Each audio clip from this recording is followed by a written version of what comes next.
ሰላም የተከበራችሁ የቻናሌ ቤተሰቦች፣ እኔ ሙዚሻን ናቲ ነኝ። ዛሬ እንግዲህ መጥቻለሁ በአዲስ ስራ።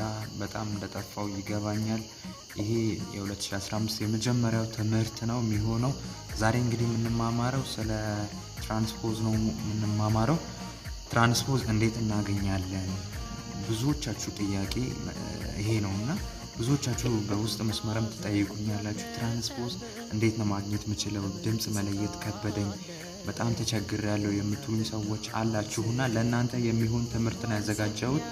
ተወዱታላችሁ ብዬ ተስፋ አድርጋለሁ። ሼር በማድረግ ሰብስክራይብ በማድረግ የዚህ ቻናል ቤተሰብ እንድትሆኑ በአክብሮት እጠይቃችኋለሁ። አሁን ስለ ትራንስፖዝ እንማራለን። ትራንስፖዝ ማለት እንግዲህ ድምጽ ማለት ነው። ያን ድምጽ እንዴት ፈልገን እናገኛለን የሚለው ነው ዛሬ የምንማማረው። ትራንስፖዝ እንግዲህ በአራት አይነት መንገድ ነው ልንፈልግ የምንችለው። ያን ስላችሁ በፈርስት፣ በሰከንድ፣ በፊፍዝ እና በሲክስ። እነዚህ ቅኝቶች ናቸው። እኚህ ቅኝቶች የኢትዮጵያ ቅኝቶች ናቸው እና መዝሙር ሲዘመር ወይ በፈርስት ነው የሚዘመረው፣ ወይ በሰከንድ ነው የሚዘመረው፣ ወይ በፊፍዝ ነው፣ ወይ በሲክስ ነው የሚዘመረው እና በፈርስት ሲዘመር ማረፊያችን እዚህ ጋር ነው የሚሆነው። በፈርስት ሲዘመር ማረፊያችን ሲ ላይ ነው የሚሆነው። በሰከንድ በምንዘምርበት ሰዓት ማረፊያችን ዲ ነው የሚሆነው። በፊፍዝ ደግሞ ጂ፣ በሲክስ ደግሞ ኤ ነው የሚሆነው ማለት ነው። በእነዚህ በአራቱ ነው የምንፈልገው።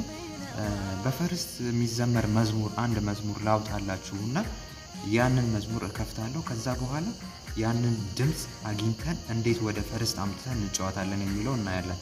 ምን ጊዜም እንግዲህ እንዳልኳችሁ በፈርስት በምንጫወትበት ሰዓት የመጀመሪያዋ ሲ ቁልፍ ዜሮ ነው የምትሆነው። ምን ጊዜም ዜሮ ነው የምትሆነው። ከፊት ለፊት ያለው ሲ ሻርፕ ደግሞ አንድ ይሆናል፣ ፖዚቲቭ ዋን።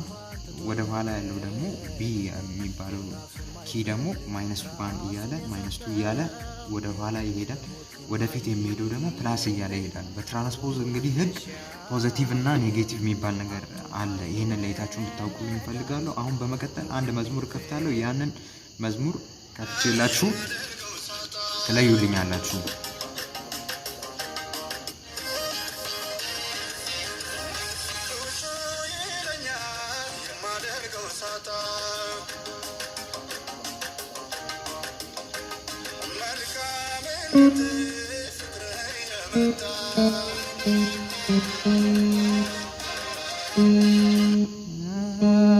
እዚህ ላይ ነው የሚያርፈው ማለት ነው። ምክንያቱም ይሄ ዘምሩ ዘምሩ ወይ ብሪጁ ወይ ሜሎዲው መሀል ላይ ያለቀበት ማረፊያው ላይ ነው የምንቆጥረው እና አሁን ያገኘው ድምጽ እዚህ ጋር ነው። በደንብ አዳምጡት። አሁን ድጋሚ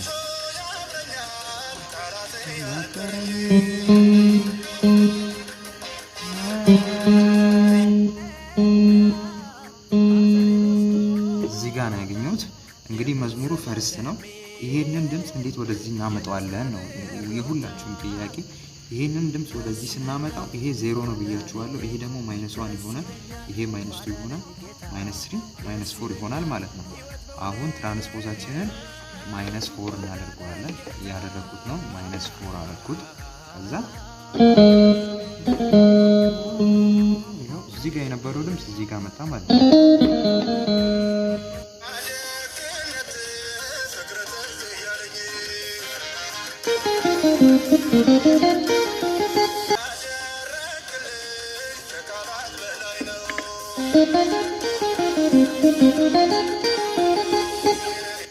ምክንያቱም ይሄው አሁን አገኘሁት፣ ድምጹን መጫወት ቻልኩ ማለት ነው። ካገኘሁት በኋላ የምጫወተው ነገር ሁሉ ቀላል ነው። ምክንያቱም መዝሙሩን ከፍቼ እንዳያችሁት በቀላሉ ነበር ስጫወት የነበረው።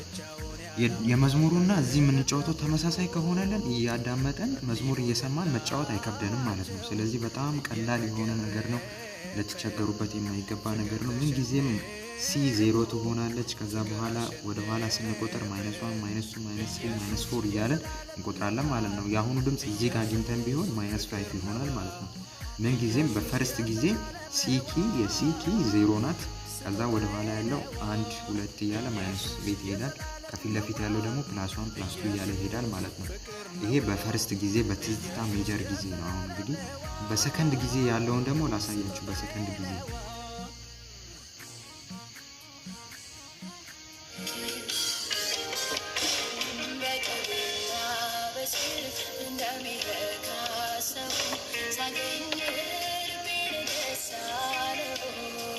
እሺ ይሄንን መዝሙር የአስቴርን እኔ የምፈልገው የሚለውን መዝሙር ትራንስፖዙን ድምጹን ፈልገን እናገኛለን። ምን ጊዜም ስንፈልግ አስቀድመን ትራንስፖዛችን 0 እናደርግና ነው የምንፈልገው። ሰከንድ ነው ብለናል ማረፊያው፣ ቅድም ሲ ነበር፣ አሁን ሰከንድ ነው። ይህቺ ሰከንድ የምትባለው ዲ የምትባለው ኪ 0 ትሆናለች ትራንስፖዝ። ከዚህ በኋላ ያለው -1 -2 እያለ ይቀጥላል። ቅድም ይሄ 0 ነበር፣ አሁን ግን እዚህ ጋር ከሆነ -2 ነው የሚሆነው። አሁን ሰከንድ ስለሆነ ማረፊያችን ምን ጊዜ ማረፊያችን 0 ነው የሚሆነው። እቺ መርሳት የለባችሁም። አሁን መዝሙሩ ጋር እንቀጥላለን፣ ወደ መዝሙሩ እንሄዳለን።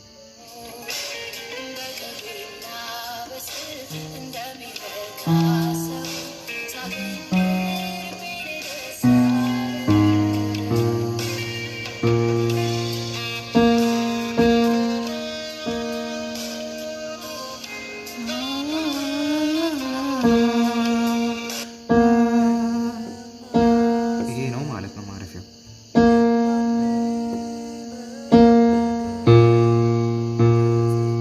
ወደ ኋላ ስንቆጥረው እንግዲህ ይሄ 0 ነው ብለናል። ይሄ -1 ይሆናል፣ -2 -3 -4 ማለት ነው። ስለዚህ -4 ነው። ይሄም ተመሳሳይ ነው። -4 አድርገን ቆጥረን አምጥተን ወደ ሰከንድ እዚህ ጋር የነበረው -4 ድምጽ ወደዚህ ጋር እናመጣዋለን ማለት ነው።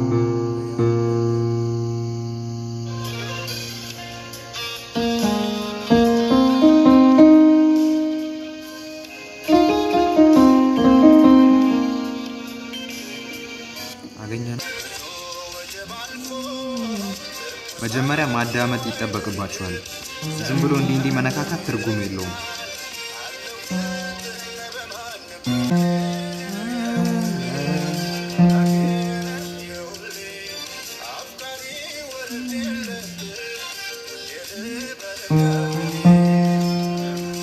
አያችሁ፣ ይሄ ነው ድምፁ።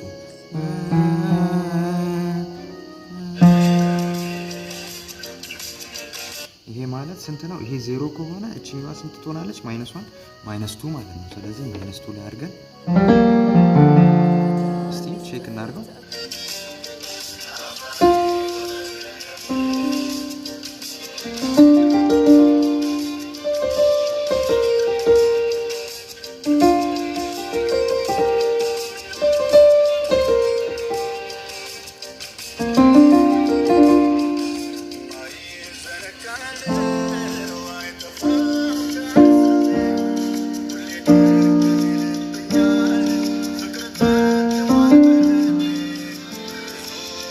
ስለዚህ -2 ነው ማለት ነው። በፊፍት ጊዜ -2 ነበረ። እንግዲህ ከሰማን በኋላ የመጨረሻዋ ስንኝ ናት አምጥተን የምትሏ ድምፅ እሷ ናት።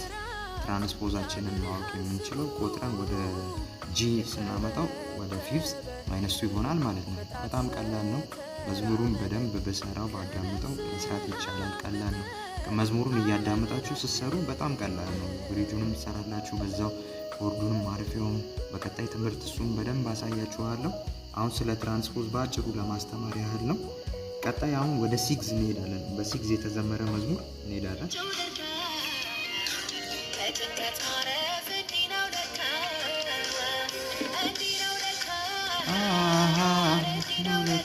ዜሮ እናደርጋለን፣ ከዛ እንፈልጋለን።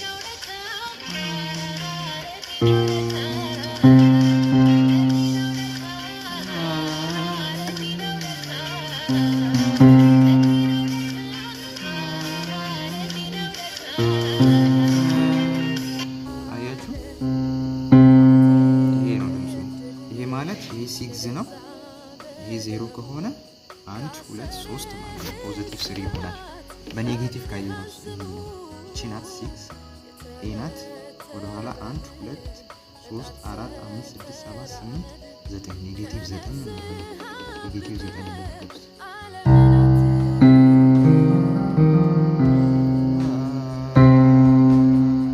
ሶስት ስናደርገው ራሱ ነው ማለት ነው። እስቲ ከፍተን እንጫወተው እስቲ።